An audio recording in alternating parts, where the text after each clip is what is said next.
प्रश्न विचारणाऱ्या पत्रकारांशी मग्रुरीनं वागून वाद ओढावून घेणारे शिवसेनेचे खासदार संजय दिना पाटील यांनी या प्रकरणात अखेर दिलगिरी व्यक्त केली आहे। या प्रकरणात सर्व स्तरातून झालेल्या टीकेनंतर खासदार संजय दिना पाटलांनी दिलगिरी व्यक्त केली आहे।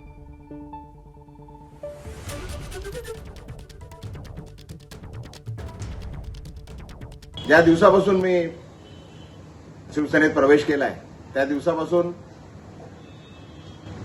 एकदम वाईट शब्दात आणि शिव्यागाळ करून मला जे अपमान करत होते तरी पण मी सर्व अपमान सहन केले आणि तरी ते पत्रकार त्याच गोष्टी परत विचारणा करता आल्या। माझ्याकडून त्यांना विनंती करण्यात आली पण त्यांनी न थांबता ते चालू राहिलं। त्याच्यात वाद जास्त झाला। माझ्याकडून चुकीने काहीतरी अपशब्द निघाले। मी त्याकरता पुन्हा एकदा त्या पत्रकारांची आणि पूर्ण पत्रकार समूहाची मनापासून दिलगिरी व्यक्त करतो।